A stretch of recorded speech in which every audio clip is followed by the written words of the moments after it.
Hello नमस्कार दोस्तों, विद्यार्थी कम्युनिटी के डिजिटल प्लेटफॉर्म में आप सभी का स्वागत है। आज है 27 दिसंबर 2024 और हम आज देखेंगे 27 दिसंबर 2024 से करंट अफेयर से बनने वाले राष्ट्रीय और अंतर्राष्ट्रीय सभी करंट अफेयर जो एग्जाम की दृष्टि से महत्वपूर्ण है। और ये हमारा जो होते हिंदी और इंग्लिश दोनों माध्यम में होगा, जिसमें जो होती महत्वपूर्ण क्वेश्चन की सीरीज मैं आप लोगों के लिए लाया हूँ। अगर आप लोगों को वीडियो अच्छा लगे तो लाइक कीजिएगा, सब्सक्राइब कीजिएगा, ज़्यादा से ज़्यादा लोगों तक शेयर कीजिएगा। चलिए हम बढ़ते हैं आगे। आज का हमारा पहला क्वेश्चन है, हाल ही में किस राज्य सरकार ने 2025 में जल्लीकट्टू आयोजन के लिए मानक संचालन प्रक्रिया जारी की है? आपके ऑप्शन है केरल, तेलंगाना, तमिलनाडु या फिर आंध्र प्रदेश। तो इसका सही आंसर जो है वो है आपका तमिलनाडु।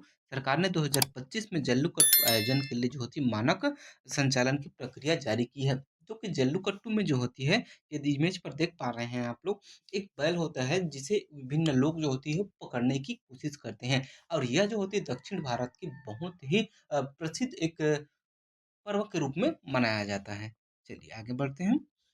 भारत में मलेरिया के मामले में कितने प्रतिशत की कमी हासिल की है, जिसका लक्ष्य 2030 तक मलेरिया मुक्त होना है? 80%, 85%, 92% या फिर 97%। तो इसका सही आंसर जो है वो है 97%। ये 97% की कमी आंकी गई है। देखिए इमेज पर आप लोग देख पा रहे हैं कि 2047 में 7.5 करोड़ से जो होती घटकर वर्तमान 2023 की रिपोर्ट के अनुसार 20 लाख मामले है वर्तमान में। और जो होती 8 लाख से घटकर 83 हुई है मृतकों की जो संख्या 2023 में जो है 122 जिले थे। वर्तमान 2030 में इनका जो होते मलेरिया मुक्त होने का लक्ष्य रखा गया है। चलिए अगला क्वेश्चन देखते हैं हम। हाल ही में किस दिवस के अवसर पर विकसित पंचायत कर्मयोगी पहल की शुरुआत की गई है? सुशासन दिवस पर, अंतर्राष्ट्रीय मानव दिवस पर, राष्ट्रीय उपभोक्ता अ, अधिकार दिवस पर और अंतर्राष्ट्रीय भ्रष्टाचार विरोधी दिवस पर। तो इसका सही आंसर है सुशासन दिवस, जो 25 दिसंबर को मनाया जाता है। माननीय अटल बिहारी की जयंती के अवसर पर इसी दिन जो होती है वह विकसित भारत पंचायत कर्मयोगी पहल की शुरुआत की गई है। चलिए देखते हैं हम क्या है। राष्ट्रीय पंचायत पुरस्कार जो होती है, पंचायत पुरस्कार 2024 जो होती है 9 एलसीडी थीम जो है जारी की गई है। ये आपके कुछ राष्ट्रीय पंचायत सशक्त पंचायत से संबंधित कुछ इंपॉर्टेंट फैक्ट है, आप लोग इसे नोट्स में लिख लीजिएगा। चलिए आगे बढ़ते हैं। हाल ही में किस राज्य सरकार ने सौर कृषि वाहिनी योजना 2.0 की शुरुआत की है? राजस्थान ने, गुजरात ने, मध्य प्रदेश ने या फिर महाराष्ट्र ने? तो इसका सही आंसर जो है वो महाराष्ट्र सरकार ने जो होती है सौर कृषि वाहिनी योजना 2.0 लॉन्च की है। ये है आपका मुख्यमंत्री सौर कृषि वाहिनी 2.0, जिसमें जो होती है सिंकयातक दिवस, नियमित भंडाचार, ये जो होती है ये आप लोग कुछ-कुछ इम्पोर्टेंट फैक्ट दिया हुआ है, इसे आप लोग नोट डाउन कर लीजिएगा। चलिए आगे बढ़ते हैं। हाल ही में किसके द्वारा 17 बच्चों को प्रधानमंत्री राष्ट्रीय बाल पुरस्कार से सम्मानित किया गया है?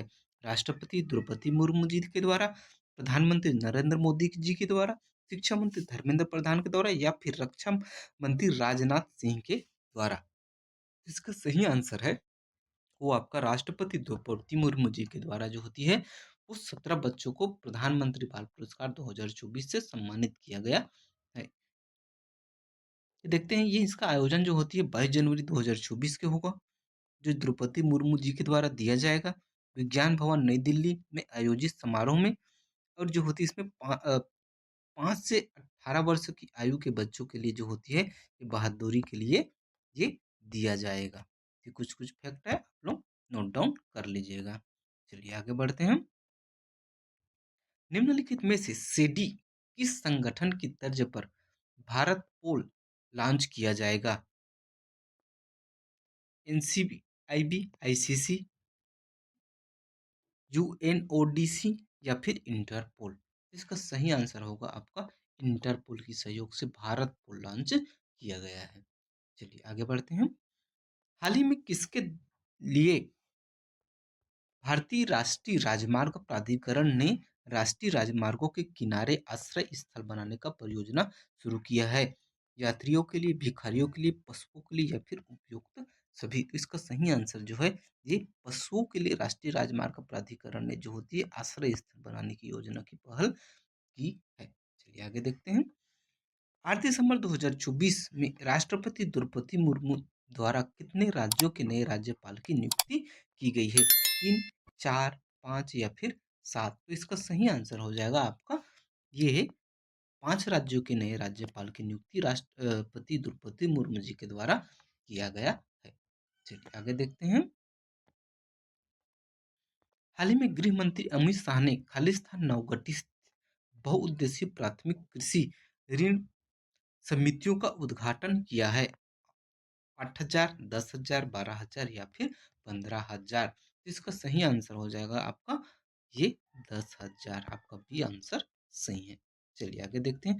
प्रतिवर्ष किस तारीख को अंतर्राष्ट्रीय महामारी तैयारी दिवस मनाया जाता है? 25 दिसंबर, 26 दिसंबर, 27 दिसंबर या फिर 28 दिसंबर। तो इसका सही आंसर है प्रतिवर्ष 27 दिसंबर को अंतर्राष्ट्रीय महामारी तैयारी दिवस जो है वो मनाया जाता है। ये लोग आप लोग इमेज पर जो देख पा रहे हैं वही है। चलिए आगे बढ़ते हैं। सरकार ने वित्त वर्ष 2026 में राजकोषीय घाटे को घटाकर कितने प्रतिशत करेगी? 2.5%, 3.8%, 4.5% या फिर 7.6%। तो इसका सही आंसर जो है वो है 4.5%। अगर हम राजकोषीय घाटा देखें तो राजकोषीय घाटा किसे कहते हैं? यह घाटा कुल सरकारी व्यय यानी कि राजस्व और पूंजीगत और कुल प्राप्तियों यानी कि राजस्व और पूंजीगत के अंतर है। मतलब कुल आय और कुल व्यय के बीच का अंतर। पूंजीगत प्राप्तियों में बाजार से उधार और अन्य देवताओं को सम्मिलित जो है नहीं किया जाता। इसे जो है निम्न सूत्र द्वारा जो है समझ लेते हैं। राजकोषीय घाटा बराबर होता है कुल सरकारी व्यय माइनस राजस्व प्राप्तियां प्लस गैर कर प्राप्तियां। ये आपका अर्थ है। चलिए आगे देखते हैं। प्रधानमंत्री नरेंद्र मोदी स्वामित्व योजना के अंतर्गत कितने लाख से अधिक परिसंपत्ति कार्ड वितरित करेंगे? 42 लाख, 54 लाख, 58 लाख या फिर 68 लाख। तो इसका सही आंसर आपका हो जाएगा बी। 54 लाख जो होती है स्वामित्व योजना के अंतर्गत परिसंपत्ति कार्ड वितरित करेंगे। स्वामित्व योजना क्या है अगर हम देखें तो देखिए स्वामित्व योजना के लाभ ग्राम की आबादी भूमि में अपना मकान बनाकर रहने वाले ग्रामवासियों को अपने घर का मालिकाना हक मिल सकेगा।